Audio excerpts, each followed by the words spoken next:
Yo, what's good, E7 fam? Pat here, back with another video. This one is actually an account review for my own personal account for finishing Emperor this past season in World Arena.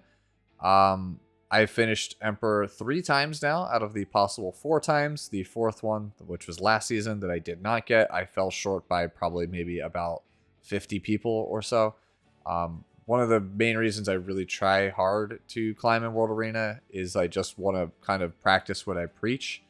I don't want to give you guys faulty or bad information in my videos. I kind of want to back up what I say in a lot of my guides. So I at least want to prove that the theories that I talk about and some of the builds that I use in these videos are actually useful. You can actually use them to go very, very far in this game. So that's kind of, one of the reasons I'm deciding to do this. The other being that I want this video to kind of be like a time capsule where I can refer back to it maybe in like 6 months to a year and kind of see how far my account has progressed. In the past, I kind of really shied away from doing these kinds of videos, but a couple of my guildmates were like, why not? I feel like people might actually want to see what your actual account looks like. Some of my viewers might want to see what it looks like. I do post a lot of my stuff on my actual Discord under the My Builds channel, but not everyone that actually watches my videos is in my Discord for the most part. So yeah, if you just want to see what my account actually looks like, somebody who is basically like in the mid-level, sometimes higher level of Emperor, not so much this season, but I did peak around like rank 200 or so at one point. If I had better speed gear, I promise you, I think I would try to seriously make a legend push, but lack of time, ton of stress, and then again, just overall, I just don't think my account is good enough to make it to legend, at least right now, at least the way that I play, is why I haven't, but maybe in the future. Anyways, let's get on to it. So I'll sort by CP here. So I'll just go through each of the characters that I play and explain why I play them and where I play them. So first up is Etta. You'll notice that my Etta is actually on a speed build and also does not have a 100% critical hit chance. This was a last minute adjustment because in the last 3 days or so of the season, cleave became very, very prevalent, and it became almost important to have the option to pivot on a dime into aggro or cleave. If you could not pivot into a fast strategy, you are basically dead in the water.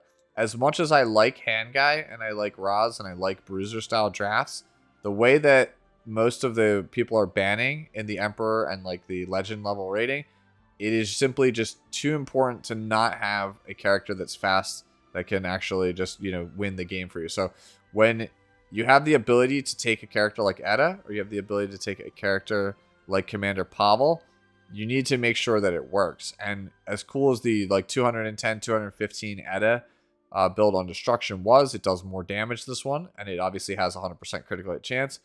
There were times where my Etta just wouldn't actually take the turn against very fast players, and it actually cost me. So in the last 24 hours, I actually switched Etta to this build. It will not be the permanent build. I probably will go back to the destruction one because I will, again, revisit the drawing board and see with all the recent buffs and things if I can actually go back to trying to play a slower strategy. There just simply wasn't enough time for me in the season to actually figure out how to combat this ability to pivot into a much faster style. Operator Sigret. This was basically my golden goose in the last 24 hours of the Emperor season climb here. This character, normally, as a turn 2 player, I will always ban Hwayoung. I do not really want to play against Hwayoung. I won't have to anymore because by the time I consider playing World Arena, she will end up being nerfed, so I don't have to worry about that too much. But Hwayoung is pretty much the bane of my playstyle's existence. By not banning her in the last day or so, people would automatically default to trying to pick her because it's like, oh, an OP character has opened up. I might as well just take the Hwayoung first.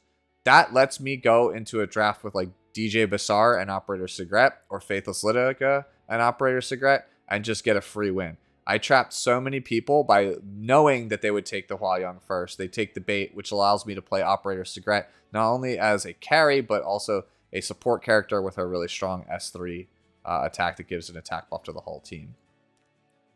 Straze, built him again for the same reasons that you probably could guess with Etta. Sometimes you need to be able to pivot on a dime, so I just went for it. Obviously, I could go even faster than this, but this is mostly some leftover gear. It's not like crazy good. You'll notice here I have 3931 attack. That is not the 4000 that he used to have in my previous builds, because that used to be the threshold. It seems to be around somewhere around, like I'd say, like 3800 or 3850. Seems to be the sweet spot for killing people now with Straze. So, yeah, it was worth having him because of the same reasons we talked about with Etta. There are some times where you just have a draft where slamming the Straze, slamming the Etta, or slamming Commander Pavel is just an auto-win scenario. There's no way you could possibly lose the game. And as again, a turn 2 player, it really upsets me to actually say that. But there are just so many drafts I feel like right now that you just can't tank down. And it's really, again, frustrating for me. We could skip over Serimia. This is literally just a character I play only for Pain Pursuer Moroi. Here is my Specter Tenebria. I believe this is still the same exact Specter Tenebria that is on my Discord. It's just penetration set, so that way when you soul burn here the Tehagel's Ancient Book, you reap the benefits of the penetration set. Over 4000 attack, decent level of critical hit damage, obviously 100% critical hit chance, and then just 200 speed or higher with the standard 1200 defense and 10k HP that I always talk about. This is just like the natural progression of Specter Tenebria since I have made how to play Specter Tenebria. I've seen ones that are faster with less bulk. I know a couple of my guildmates play like 220, 230 speeds Specter Tenebria, but they have like maybe like 8k HP and like only 1000 defense. Again, this is just a standard balance type Specter. There are a lot of other content creators out there that probably have a way better Specter Tenebria than mine. Summertime Iseria, I'll be honest with you, never played this character once. Not once the entire season, as evidenced by the fact that she doesn't even have reforged boots. I don't care that her boots are broken. All I care about is that she has at least around 150 effectiveness, around 250 speed, and over 5k attack. That's all I care about. If I end up getting Pirate Captain Flan, I will probably end up building her instead of this Iseria and just going this, because the kinds of drafts that Summertime facilitates, I don't ever really play those style of characters. So this is pretty much going to be a character that I probably will end up taking apart. But if you wanted to see a template of how this character actually looks, how it's supposed to be built, here you go.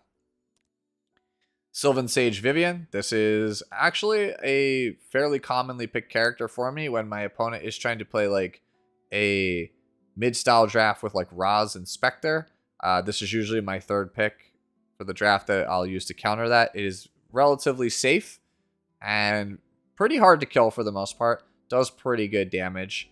And that's pretty much it. I'm largely only ever really picking her into Specter Tenebria drafts, but that actually is fairly common. I think she's really, really good, and I think she's also very, very strong. She is, I think, very slept on by most players. I think a lot of people think that this character is weak for some reason, but I think she is one of the stronger neutral picks that you can actually pick right now. I really, really like using her. Adventurer Raz, he does not have the last reforge. If you'll notice, when I made how to play Adventurer Raz, there was only a 75 necklace here, and this was obviously going to be replaced by this necklace later on, so that I would have a more complete and a stronger Raz overall as a result. Because of how things were shaping up in the last week, I chose not to use the resource materials that I would for reforging things from the hunt buff on the Raz, because I was confident I was going to need him for the last week. But I started to see that aggro was ending up being what was predominantly being played in Emperor, and a lot of people are very accustomed now to playing against Adventurer Raz, Alencia, and Hangai. A lot of people have formulated a strategy against that. They know how to answer that draft. So that's why he is still incomplete, because he just basically completely vanished from almost all of my drafts in the last like 2 to 3 days. That's not to say that Adventurer Raz is not strong. I still think he is very, very strong. But the way that the last 2 to 3 days of a season shape up, people know what the very common stuff is, and they're looking to play stuff that is trying to exploit it, and there's not enough time for you to develop a strategy or figure out how to answer it. So you basically, it was kind of like a, if you can't beat them, join them strategy. So it was like, rather than being the guy that is getting abused playing Raz, I will just drop Raz entirely and I will move on to playing something else. My first of 2 Politis. This is just a damage-based Politis. Honestly, I feel like I need more damage on the character. I don't really care about the speed. I just want the S2 here, Astral Guide, to hit as hard as possible. Other people have way stronger Politis than I do for cleave. This was just to try and use whatever gear I had to maximize her damage, get as much damage as I possibly could on her as a result. Here's my Luna, in case you're wondering. I do not draft this character. I think I've drafted her one time the entire season, and yes, the boots are still not reforged. I largely only play her for Guild War. Vivian is only for my Banshee team. You'll never really see her otherwise.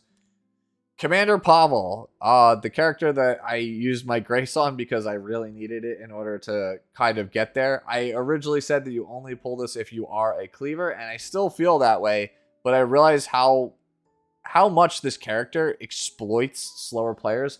A lot of people in the Emperor range, you'd be surprised, don't actually have speed gear. I should know, I'm one of them.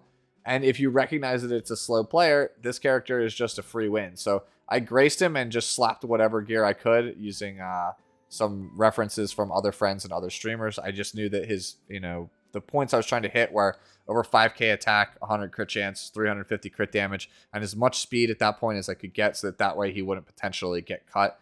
He is on my 27 Guiding Light. This is the one that has been on my Landy for the most part the entire season. He's obviously not on her right now, and you'll see when we get to Landy, she doesn't actually wear an artifact because I stopped using her in the last couple of days, although I did think she was fairly good in specific spots throughout the season. Yeah, this guy is just really nuts. Again, it's probably a byproduct of the last 3 days or so of the season where everybody was just going super ham on aggro and cleave and trying to exploit these like Senya, Araz, Hangai, Alencia drafts. Like, he's just really, really good into their style of teams because they just have no way to speed contest you, which means you get to just kill 2 to 3 characters on their team uncontested, even if you're not really a speed demon, you're not really a cleaver. Closer Charles, as you can see, my Closer Charles is fairly slow compared to most other Closer Charles. The Closer Charles, I believe the world champion for 2022 plays is about 301 speed. I'm at 270. That is obviously very, very slow. What I do lack in speed, though, I do have fairly good damage compared to, I feel like, other Closer Charles. So I got that going for me. Same exact logic for Etta, for Commander Pavel, for Straze. He's just there to exploit people. If they're going to go like Hangai, Raz, Alencia, and then like say Archdemon is their first 4, then Closer Charles is like an amazing, amazing 4th pick. You pick him, and then like either Commander Pavel or Straze, and you just know, hey, I have a built-in cleave. They can't really stop it because their team is entirely too slow. I'm going to get this no matter what. And that's pretty much the spots that I'm picking him in. Spirit Eye Celine. This is actually my anti-flan tech versus cleave. I used to play her on Dust Devil and only played her for Guild Wars. Guild War offense because she's super good at farming Apocalypse Ravi there. But I kept losing to a lot of flan-based cleaves in the last like day or two. And I was trying to hypothesize with Welchie, one of my guildmates, on a way of how we can deal with flan because I didn't want to waste a ban on her. I really didn't want to play against Ran or AOL or some of these other characters instead. So he was talking about how he really likes Storm Sword here, which used to be on my Green Celine, for Spirit Eye Celine, because if you can get her to a decent speed, then when Flan uses her non-attack skill, the Secret Art Storm Sword will then push her up so that she either has the 2nd or 3rd turn. So for example, if it goes Flan into Green Sid, normally that's the draft that they're trying to play. If Spirit Eye Celine cuts so that she is now either before Green Sid or is the character immediately after Green Sid, they no longer have a play to win the game. Because even if they kill 2 characters with Green Sid, they cannot kill Spirit Eye Celine, which means that you can just jam her S3 here, Spirit Gate Burning Possession, and just undo all of the damage and just stabilize the draft instantaneously. I actually stole a fair number of games with the Spirit Eye Celine because people literally did not recognize that that was something that could happen to them. And it's just an auto force ban against certain cleaves, especially, again, ones that are based entirely around flan. Eufine only really here for Pain Pursuer Maroi, so if you wanted to see what budget gear I have on my Maroi team, here it is. Senya, absolute godsend for the most part over the course of the season. Really, really enjoyed this character. Should actually switch her imprint back because I needed actually the health to avoid being cleaved at one point, but you can see this is what she looks like normally most of the time when I am playing her. I have about 6,000 attack, very good bulk, around 200 speed. It's a little less, you can see it's 193, and I have some level of effectiveness. I do think that a really high effect resistance Senya is very, very powerful. If you play like 5,100 attack with my level of bulk with like 100 effectiveness, that is very backbreaking and hard to beat. If you've been paying attention at all to competitive play, I could tell you pretty much Senya is borderline degenerate. She is, in her current state with the Provoke and the Blind on her S3, she is incredibly hard to beat. If this is picked late in the draft against a lot of like mid-speed bruisers, they can't beat this. It is like nigh impossible to beat this if you do not have a character like Edward Elric, or you do not have a something that gives immunity, like say either Hand Guy or like Last Rider Crow or Desert Jewel Basar. If you don't have one of those things, this character literally just solos the entire enemy team. She is so powerful in her current state, and I absolutely love her. She is one of my most drafted characters throughout the entire season. Hwayoung, I banned Hwayoung for, I'd say, 90 to 95% of the season, which is why her gear looks like this. I took, obviously, some pieces off of her, and this one is not entirely reforged as well. Even when I unbanned her, I didn't actually play her because, you know, I wanted to trap my opponent in that Operator Sigret draft that I talked about earlier on in the video. The reason why she still has gear on her is because she's still an amazing Guild War offense character. So why would I not take advantage of her before she ends up being, severely nerfed? She'll still probably be on this gear, and I probably still will keep her geared because she's another tank buster. I expect once the buffs have or I should say the nerfs, I'm sorry, have actually settled to this character, people will start to realize that she's going to end up being like Straze, where she's like a 4th, 5th pick tank busting character. And I think that that's going to end up being fine for her. I'm not super down on this character like a lot of other people seem to be. Bomb Model Kana, literally filler gear, is only really for expeditions. Shadow Knight Phyllis, you'll notice that she actually has the necklace that Raz used to be wearing. In fact, she's wearing a couple of other choice pieces. She actually had some of the gear taken away from her, and that gear has now been kind of put on reserve for Arowell. A lot of the gear that I used to have on Phyllis earlier on this week is going to be on Arowell. It's not on Arowell now, but I have set it aside for Arowell for the future. When I used to play this character earlier in the week, she had about 1850 defense and about 26k HP with the same level of speed and the same level of ER. Obviously, this is not as good because, again, 75 necklace and then these obvious, unreforged pieces. Shadow Knight Phyllis was pretty much the best character for me for the last, week and a half before the last, 3 days. So before we got to a point where turn 2 felt really bad in the face of a lot of Faithless Lidica teams, which we'll talk about Faithless Lidica in a little bit. Shadow Knight Phyllis was pretty much the godsend because a lot of the very fast teams and a lot of the bruiser teams also were not super great against Shadow Knight Phyllis. She was basically my second pick. So if my opponent has first pick and they take Desert Jewel Basar, Hand Guy Raz felt really terrible. Hand Guy Cecilia, Fallen Cecilia feels really terrible. And I felt like if I didn't take an Arius holder, I was basically dead in the water. So that's what Shadow Knight Phyllis was there for. She was basically my safe Arius pick. And she had fairly good matchups against Conqueror Lilias. And a lot of these other characters, Alencia, for example, because she mitigates the damage from extras and dual attacks. So really, really strong character. I do intend to keep this character geared. Once I get the reforges done, obviously it's not going to be as good. But I do think that Shadow Knight Phyllis was a very slept-on tank. I didn't really want to gamble, I should say, in the last 3 days on whether or not Shadow Knight Phyllis was going to be really, really strong still. Because I was getting cleaved by every Pavel and every Etta, it felt like, under the sun for the most part. So I got tired eventually of trying to, again, tank down. And I said, basically, caved and just gave in to the cleave monster. Here's my Zahak. He probably will be getting better gear with his inevitable buffs because I actually think he's very, very strong.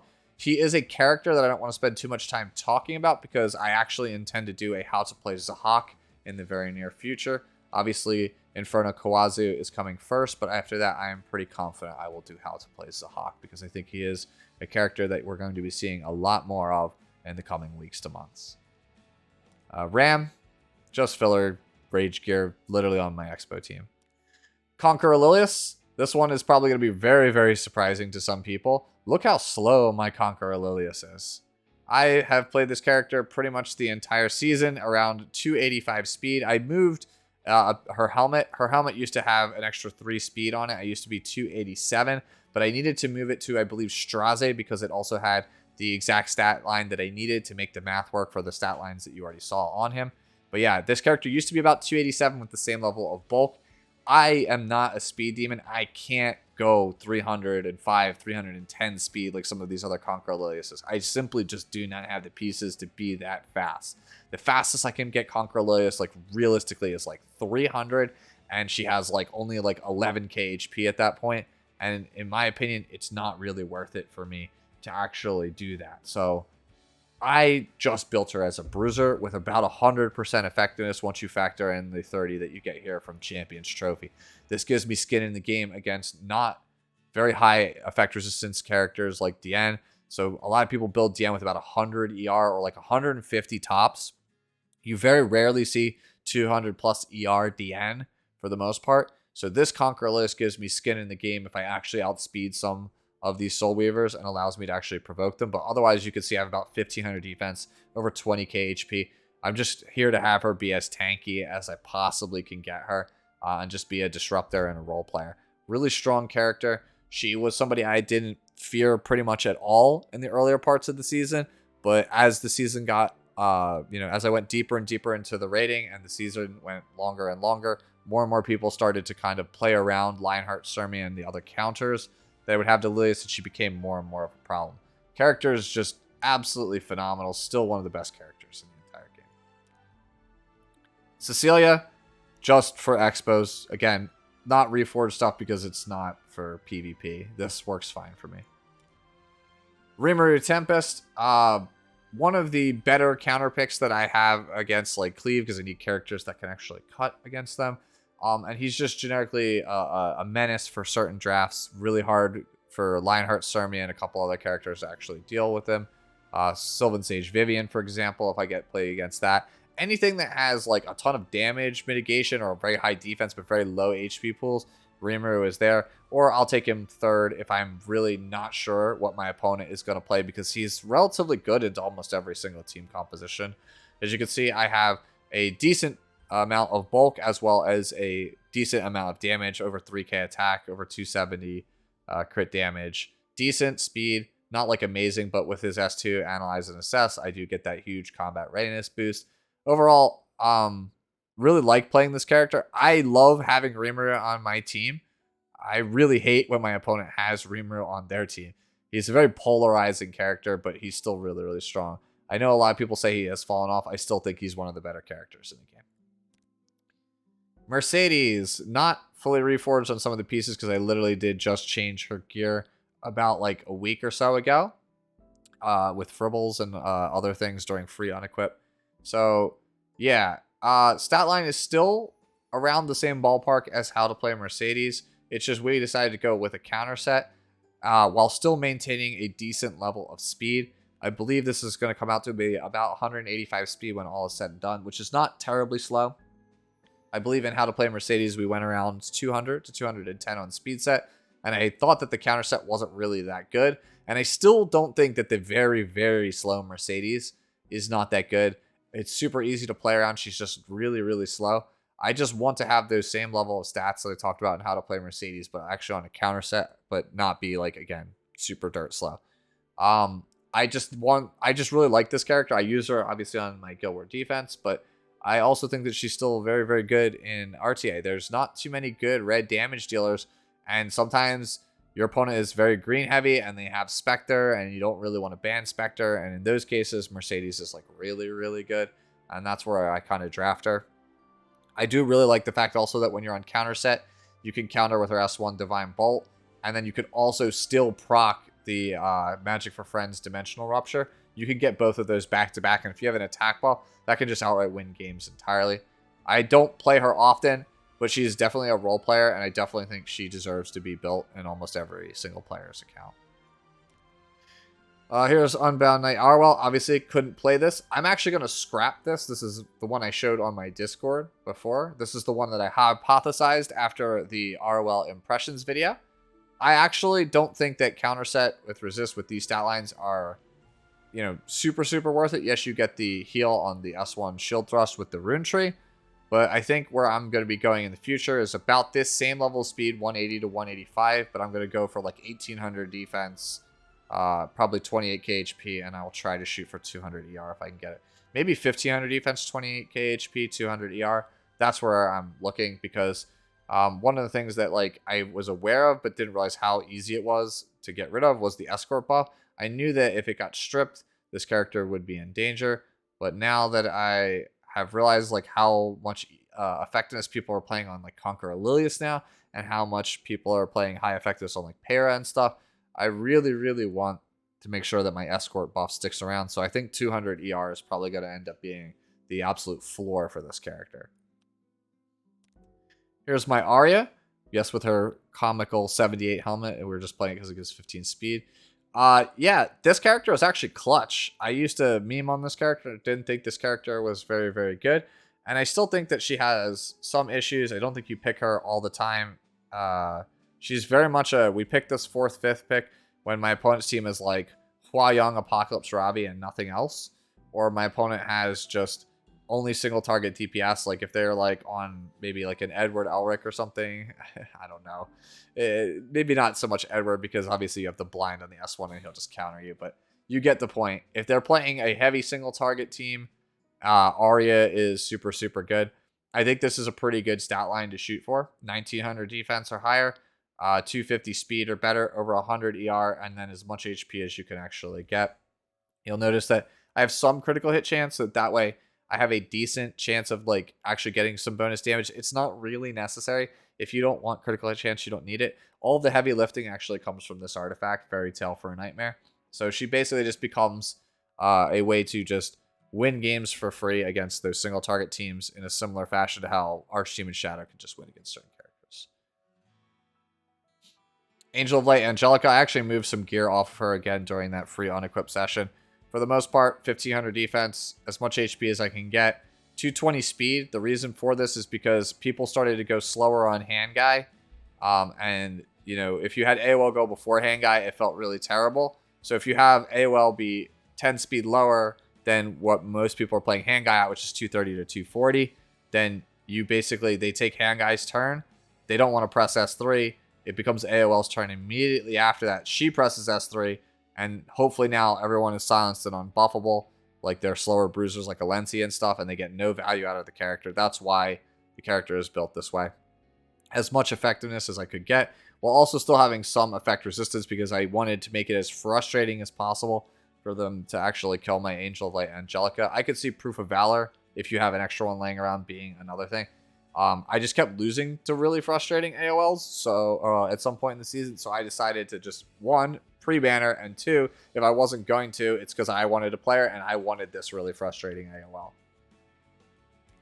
Holiday Eufine, it's all just spare gear. I don't play this character at all. If I did, she would probably be around like 250 speed right now, and I'd use her like Closer Charles. Celine, I used to use her a decent chunk throughout the season. I took her ring, obviously, I believe it was to make Straze. I think Straze has her ring, and this is just a filler one for right now. You can see that I took her artifact for ML Celine for that anti-flan attack, but otherwise she should be on it. I believe I have around 3,900 attack, maybe 4k attack over once everything is reforged. The critical hit damage is a bit lower. Again, we did move some gear off of this character.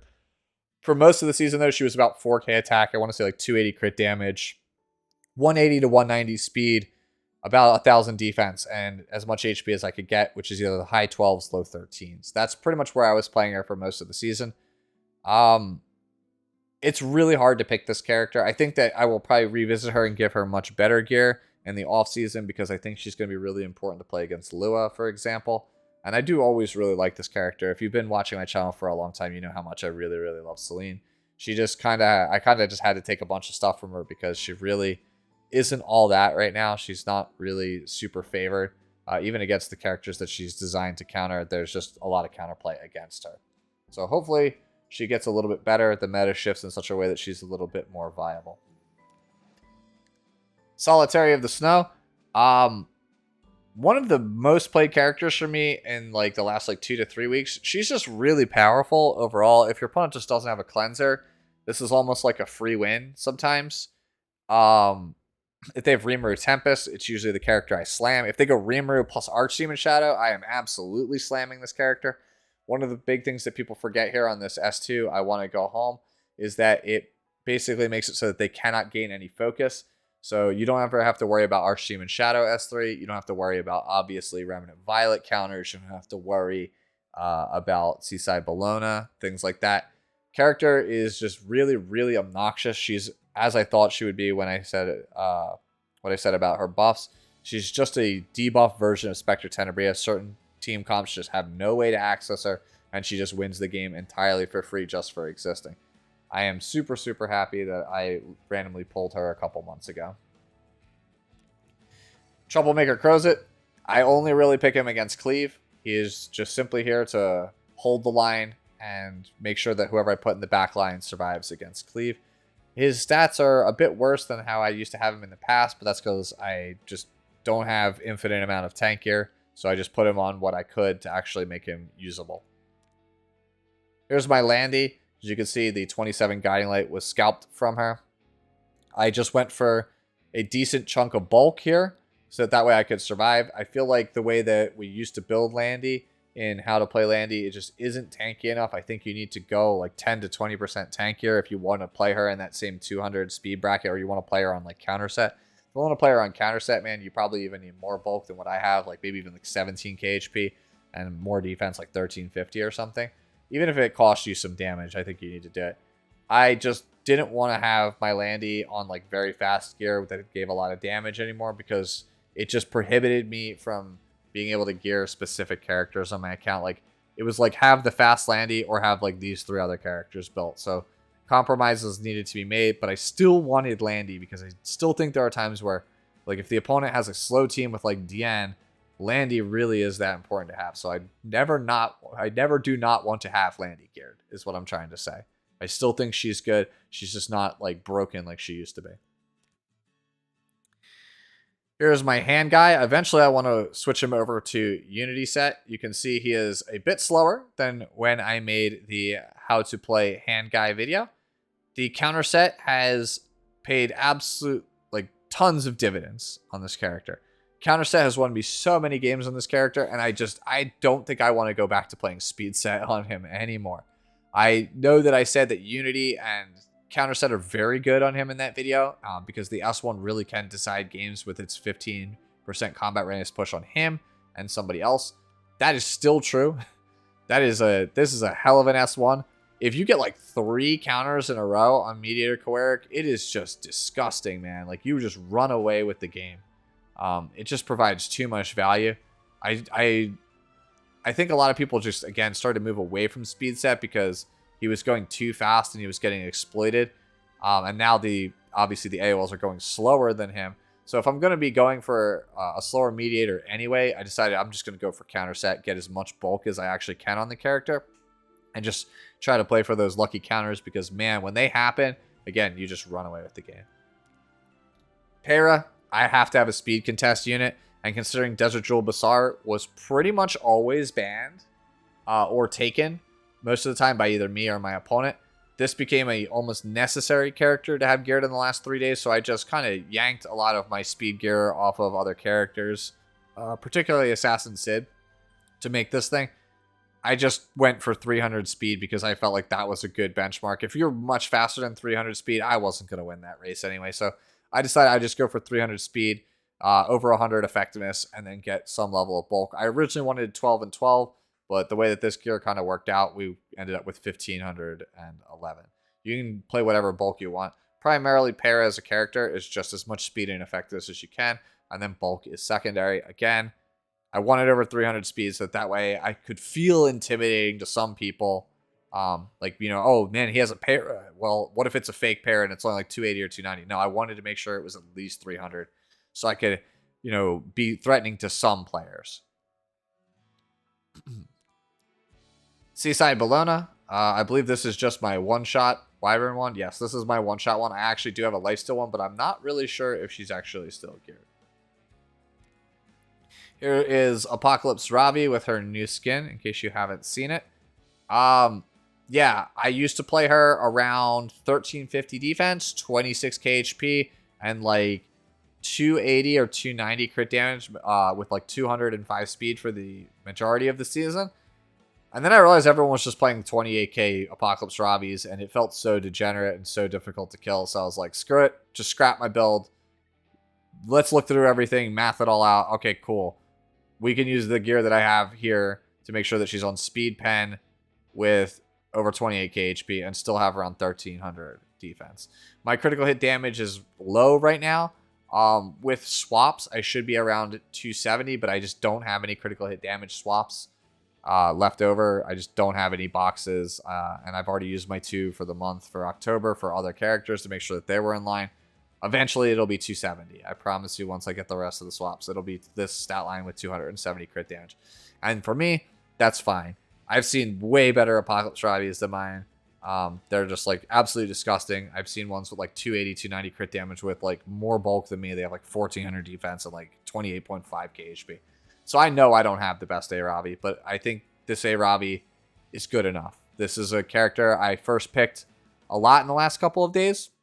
For most of the season, I did not pick Apocalypse Ravi hardly at all because I did not want to get countered by like Indria Alencia. A lot of people, just like with Hangai and Raz we talked about earlier, almost everyone at the Emperor level rating and even like the Legend players that you're playing against, they are keenly aware of how to play against this character and what she loses to. So if you first pick this character, you're probably going to get exploited unless they're playing Cleave, which is the primary reason why in the last couple of days I was just taking this character first, because I don't want to go into Cleave and not have Apocalypse Ravi, because Cleave literally has to dedicate everything into Proof of Valor A-Ravi to actually win that match, and you have a good chance of stabilizing. So I was willing to take the risk, since most people seem to be playing aggressive anywhere on ladder in the last 3 days, that I would just always take Apocalypse Ravi. I don't think that that is the correct line of thinking for, again, the entirety of the season, but on a hyper-condensed timeline where everyone is just trying to cleave, it ends up being the play. Archdemon Shadow. I literally just got my bottle this morning, so I haven't finished bottling this. So for most of the season, she was at plus 24. This is where my Archdemon Shadow is right now. As you can see, still the critical hit chance and a little bit of critical hit damage to do damage like we talked about in how to play Archdemon Shadow.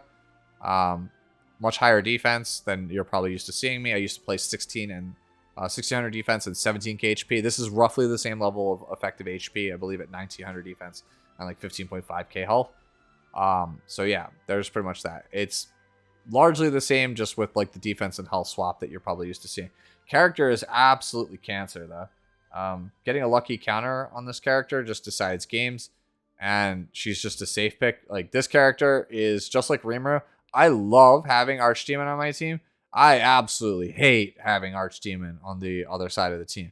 We were joking, me and my guildmates, that the character that I needed to draft the most to secure the Emperor rating for the season was right side Archdemon Shadow, but unfortunately I could only draft left side. That's pretty much how it feels. Character, when she does what she does, feels like mega degenerate.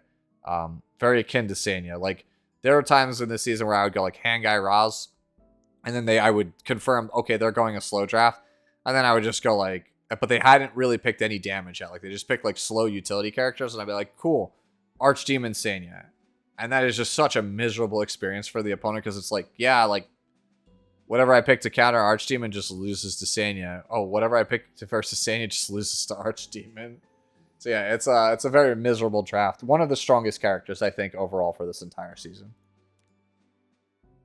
Blade Corinne, who is on pretty much bootleg gear. As you can see, I have the 80 Destruction Arena set, which does not roll high, by the way. I just needed this as an anti-cleave tech. I needed enough effect resistance to get around 210 ER between Bastion as well as my gear. The only thing that really makes it possible is my ring has like 40-something% attack on it, despite being an effect resistance ring. Yeah, you can see right here. So it's like 65 or like 40 attack. Yeah. That's the only real reason that this build was even possible for the most part. Won me a lot of games actually this season versus Cleave. And it makes me feel really good knowing that I can play a Corinne, because if you guys know, Corinne's one of my favorite characters, and actually use her at top level. My BBK is really, though, not that crazy. If you're looking for how to play it, it's literally just 100% critical hit chance. As much damage as you could possibly get. I highly recommend using a damage calculator. while maintaining at least 210 ER with the Bastion of Hope. Here's my DN. As promised in the previous video where we talked about the buffs to Unfading Memories, I did in fact switch over to this. I am out of Artifact Charms, otherwise I would have jumped this up slightly. I actually really like Unfading Memories because it puts me in a really interesting spot. Like gear-wise, as you can see, I have about 121 ER. With the Unfading Memories, I'm about 150, which is in a good spot where maybe the Conqueror Lilias might not be able to actually get me. Whereas, like, Conqueror Lilias usually can get the 100 to, like, 90 ER DNs that a lot of people play that are, like, around 300 speed. So with the RTA bonus, this is around 280 speed. 282, I believe, to be specific. I feel like this DN kind of just, like, embodies my playstyle, where it's like, I want to be as fast as I can while still having good bulk and still having ER. I always want my cake, and I want to be able to eat it, too. Again, it's just a really balanced DN overall. I wish I had more imprints. I wish I had more copies of Unfading Memories, but yeah, one of my most drafted characters pretty much the entire season. She's fantastic. My one-shot Corinne. Here is my current version of Designer Lilibet. I went back to an incredibly tanky version of Designer Lilibet. Let me switch the imprint. I actually needed that health imprint in a game versus Cleave the other day, so that's why. But you can see this is where I'm at. I get 15% critical hit chance from Azure Comet, which is why. So she has 99% critical hit chance. So I still have decent critical hit damage, and I have decent defense while having an absolute metric ton of HP. This allows me to play I can either play fast or slow, basically, with this style of Designer Lilibet. She is one of the most drafted characters by me throughout the entire season. She is one of the best answers to Cleave and specific control units. Like, she's not amazing versus AOL, but she's still, like, solid there. Great versus Conqueror Lilias, great versus Peira, great versus Ran. Any character who has like a really powerful opening skill that you're scared of, Designer Lilibet usually checks it. I think she's one of the most valuable Moonlight 5 stars you can actually have in your box. Ambitious Tywin. I built this in the last like 3 to 4 days of the format because I actually kept losing to Sage Ball and Cezanne. Sage Ball and Cezanne started to show up when I started to go a little bit faster. People were like, hey, if you're going to play fast and I can't outspeed you, I'm going to go Sage Ball and Cezanne. And I would lose because they'd have something else that was a must ban, and they just get, slept. And in those scenarios, I was like, what can I do to counter Sage Ball and Cezanne?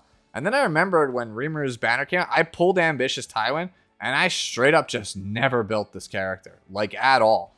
And it made me realize, like, oh man, Battle Command literally hoses Sage Ball and Cezanne. Like, if they try an S2, it just completely cancels the thing out. And as I've talked about before in my How to Play World Arena videos, like, Ambitious Tywin is still a hard carry for a game. Like, you might not have any damage, but Soul Burning Flash over and over again to stun lock the opponent literally wins games by itself. And he obviously has this S1 Icy Sword Storm. That obviously takes souls away from the opponent. That's pretty nice as well. So I was actually pretty pleasantly surprised with how well this character actually performed. He won me 2 or 3 games in the last, like, 48 hours of the season. So it was worth building him just for that. He's pretty much on filler gear, kind of, sort of. I say that because he actually has my highest gear score piece in my entire box. I promise you, it will not stay on him forever. This is an 84 gear score helmet. That is absolutely ludicrous. If you understand gear score, you know how insane this actually is, this piece. 85 gear score is literally perfect. It is the absolute maximum, the best thing you can get. 84 is 1% off of a perfect piece. So this definitely should not be on a niche pick character that is not like somebody in full rotation. Like, a piece of gear of this quality should not be on Ambitious Time. But it's what I had laying around, and again, we did this all in like the last like 3 days or so as an answer to Sage Ball and Cezanne.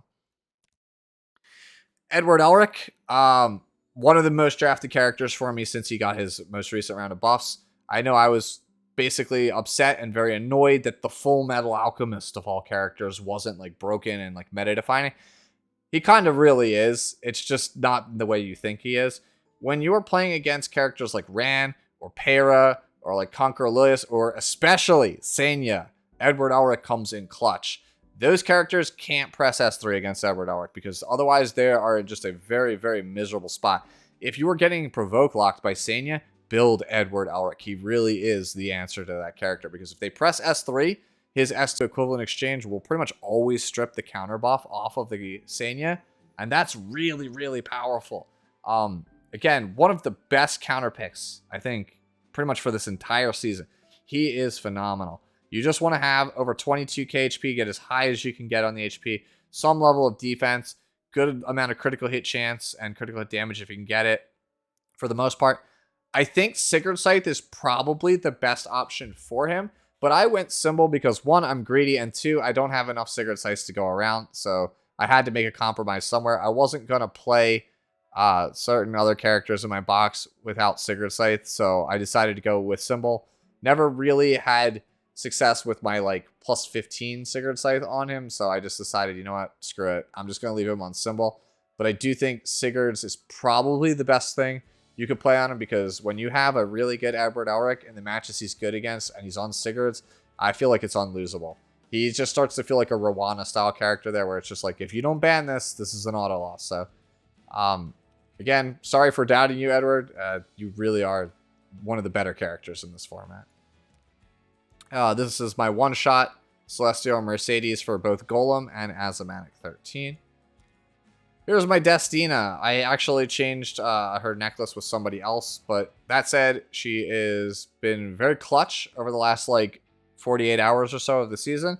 I actually pair her, you know, when I'm trying to play Bruiser with like Roz, and if they ban, say, like Hand Guy, and they take AOL when I don't pre-ban it, Roz Destina is a pretty good fallback option for the earlier parts of the season. But in the last 48 hours, the best character to draft her with was Spirit Eye Celine for the actual Flan draft. And a couple of guildmates and I realized this when we were watching, I think it was one of Jinte's games on stream. We realized that, oh man, this is a actual pretty good tech to have Destina on Water's Origin. So if you're going to get cleaved and your Destina has decent speed of like 220 or 230 and you're on Water's Origin, the opener will usually try to use some kind of like strong AoE attack, maybe like Pavel or something, that'll cause Destina to pop up. And that either magnets the character to Destina, because if they don't kill the Destina, she just undoes all the damage, which allows your carry to be safe.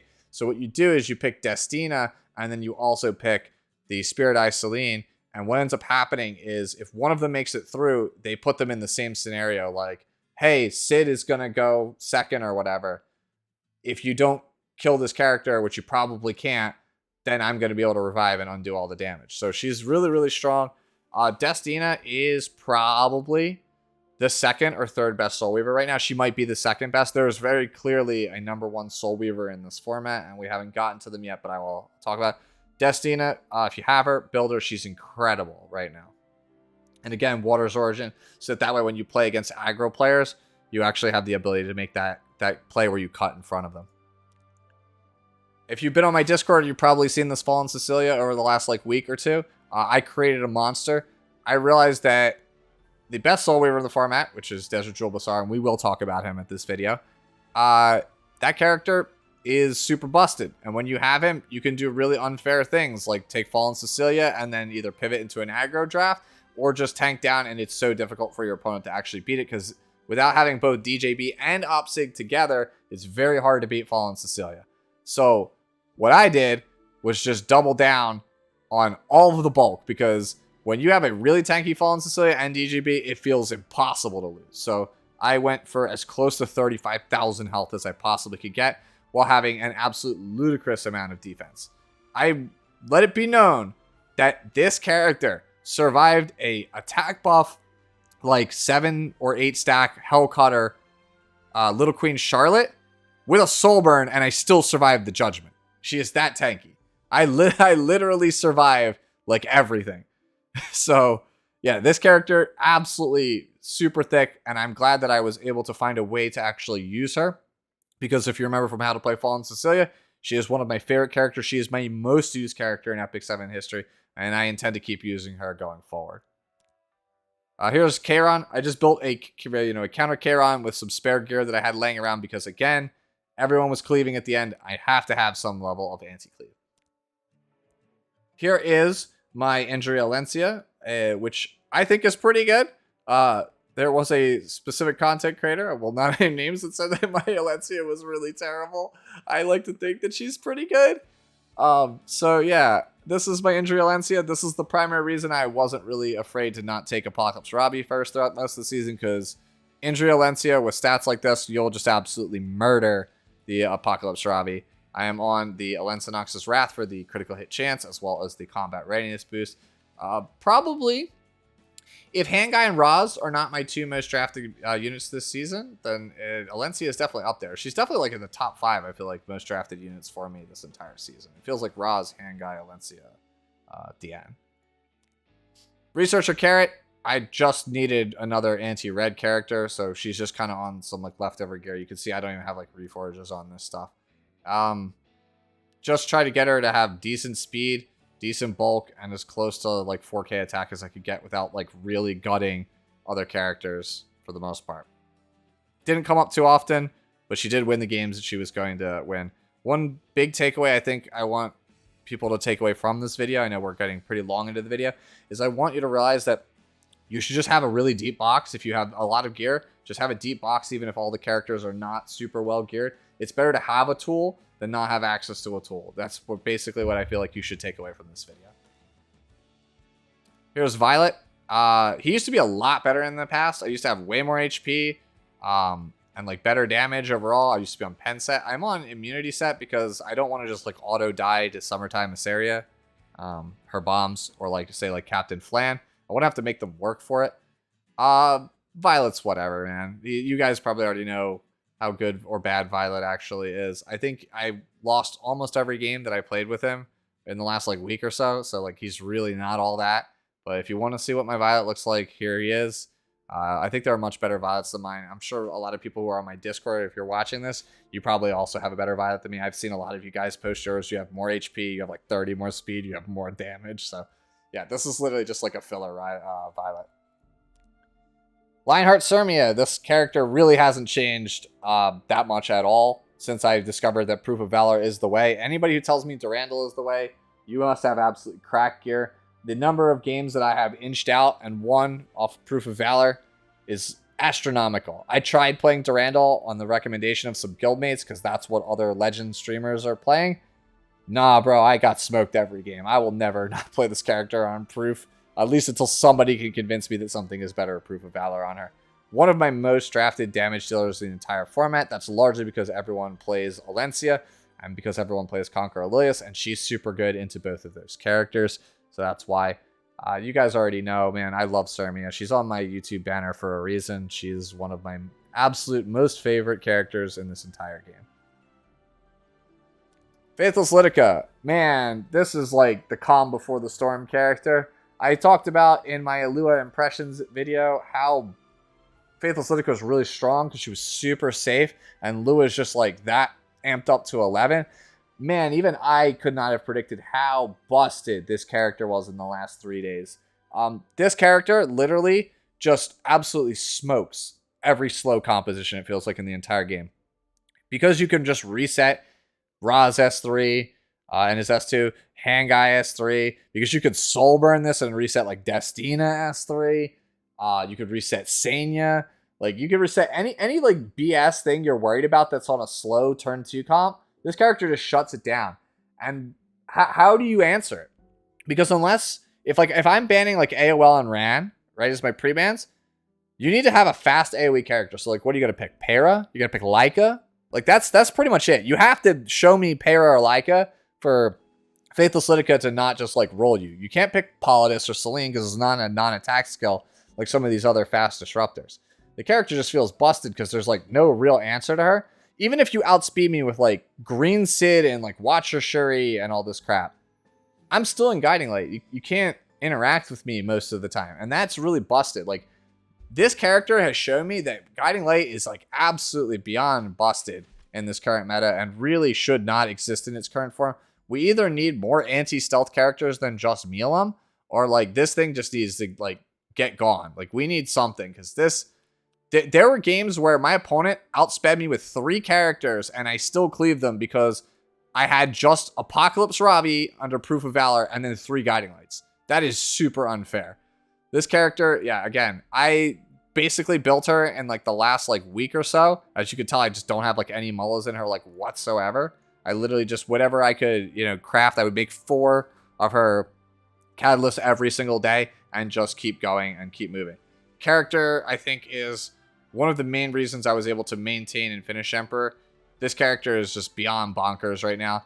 I don't know how she'll be going forward, but what it really cements again in my head is that Guiding Light on Rangers that are fast, that don't have non-attack skills, are really, really insane. And even the ones that do have non-attack skills like Lua, still beyond busted. Sigret, this is my one-shot Sigret for the most part. Honestly, this gear probably, I could make it worse and move it off of her because like this sword absolutely should not be on her long-term. Inferno Kawazu, this is the one that we're going to be talking about in Inferno, how to play Inferno Kawazu. I think my stats are actually slightly better in the video when you guys actually see it. I believe I had to cop his boots. I'm not 100% sure. I had to take something from him for sure, but he's still mostly what you're going to probably see. I'm going to talk more about him in that video, obviously. MVP for the last like week or so, this character's busted, like beyond busted. Even I couldn't have fathomed how good it is. Like when I made How to Play Desert Jewel Basar like a month and something ago, I told you guys Cleave Desert Jewel Basar is very real and very powerful. It's absolutely true. This character, if there should not be 7-speed Battle Frenzy on Soul Weavers going forward because of this character. This character, mine isn't even that fast. Like I'm 272 inside of RTA. The people who are real cash gamers, they have Desert Jewel Basar at like 295, which means they're over 300. The barrier inversion on Desert Storm inhibits so many popular drafts. It's like unreal. Like you can't go DN really that well. You can't go Fallen Cecilia to tank down. You can't really go Hwayoung. Even Senya now gives a barrier, so like you can get punished. Your whole team just gets blinded for free just for existing. And then like 30% combat radius is just like ludicrous. Like there are just so many things. Like if Desert Jewel Basar gets turn 1, then he's probably just going to make it so that he gets turn 2, turn 3, and turn 4 with this move. And if he doesn't, it doesn't matter because he has a bunch of damage reduction on it, so he's probably taking turn 2. So yeah, this character is just stupid. He's like probably the best opener right now in the entire game. He's just hard to deal with. Like even if you go faster than him, like if you don't have like, if you just outright cleave the entire team and you go faster than him, like he doesn't care. Like if you go Conqueror Lilias but you have no like crazy impactful cleave follow-up, he doesn't care. He's just going to take turn 2, 3, 4, and 5 from you. Character is just silly. Ball and Cezanne, literally just for expos. Moon Bunny Dominial, literally just filler. Literally all filler gear. I tried playing her at 290, 295. It does not work for me because I am not aggressive enough of a player to capitalize on it. So I literally just put whatever I could, try to mimic my Diene/Amelia stats the best that I could on her without giving her too much premium gear. So that way, if I absolutely needed to have a character versus Conqueror Lilias, I could take her. If like for some reason Designer a little bit was banned and I needed a way to punish, I will take this really crappy Moon Bunny. Red Robbie, still never got around to finishing her Reforges. Actually won me a couple of games. Do note with the changes that she ended up receiving, it is actually a bit better to have, I believe, higher HP and attack, not so much the critical hit damage, which is why it is low. I used to have much lower health and much higher attack and crit damage, and then with the changes, I believe it is now just better to have higher health and attack than higher attack and crit damage like it was in the past. Other than that, she's just all right. Like, she's good in scenarios where, like, your opponent has, like, Alencia Senya. You can take her and win there. Again, largely just a counter pick. There were certain drafts in the last, like, day or two where I had both Apocalypse Ravi and Red Ravi together, and that was very difficult for my opponents to beat. Worth having geared, just not super, super top tier. This is my PvP. Seaside hasn't really changed. I've drafted her, like, maybe 3 times the whole season versus Belian. That's about it.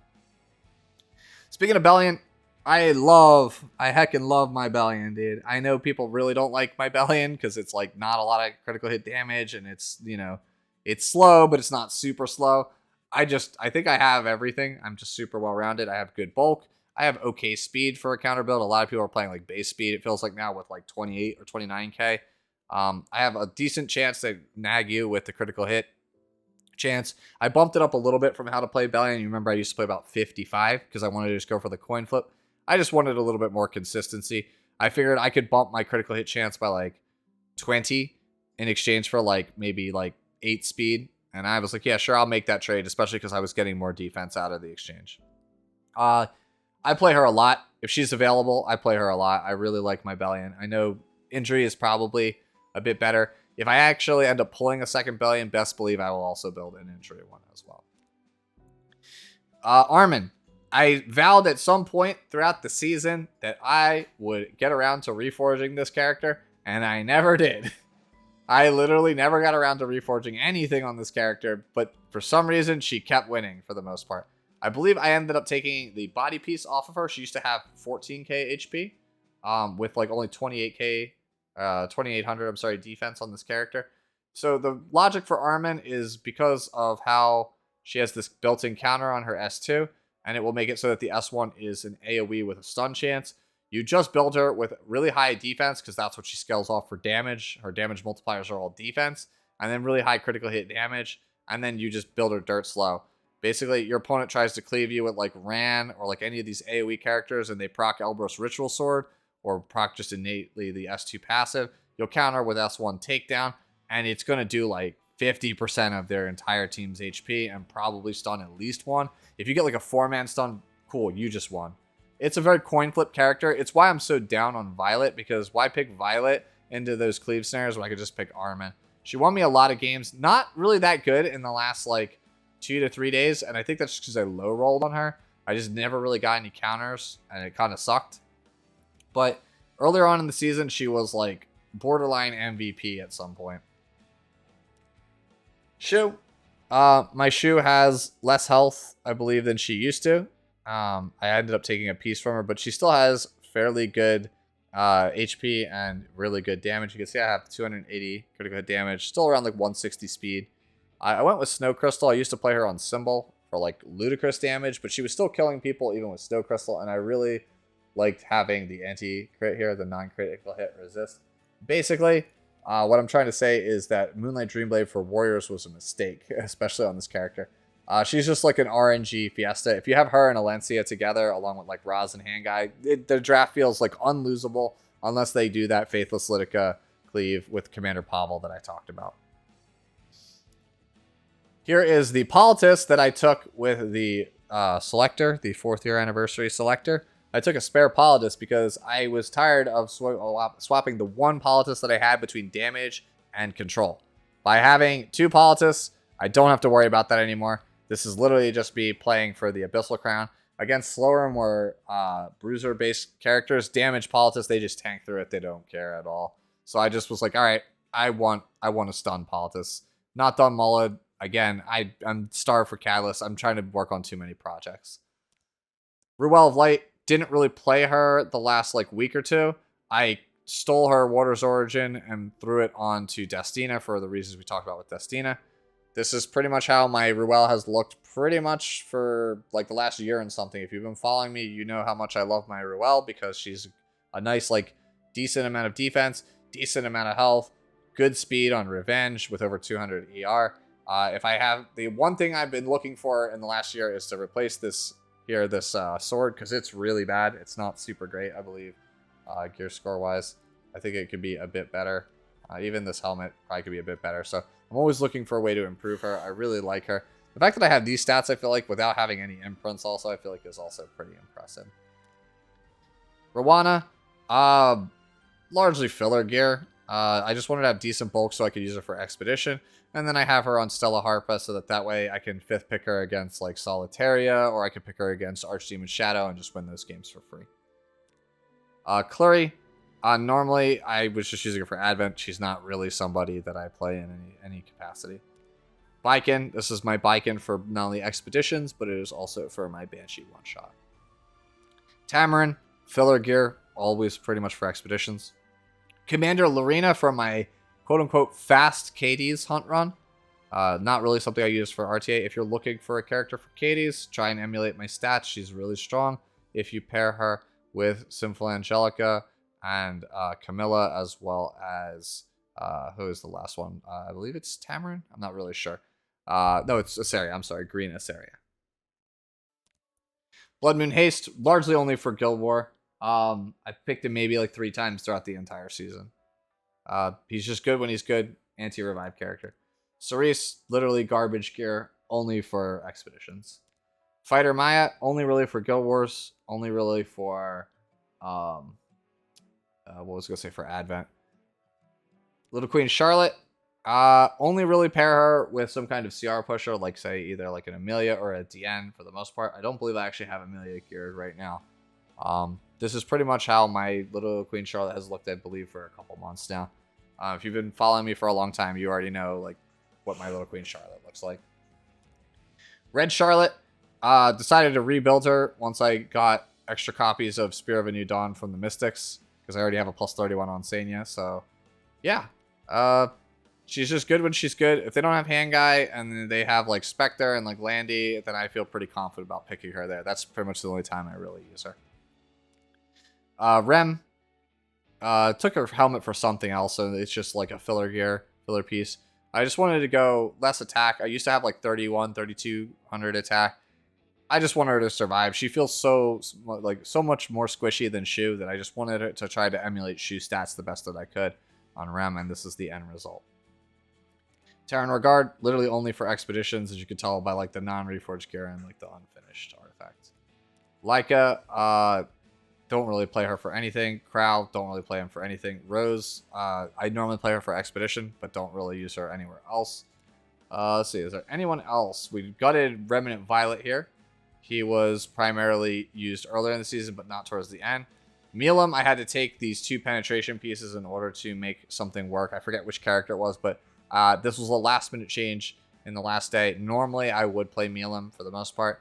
I usually have around, like, say, like, 1050 defense, 11k HP, 4k attack, 260 crit damage, 235 speed or so, if you're wondering what my Milam stats used to look like.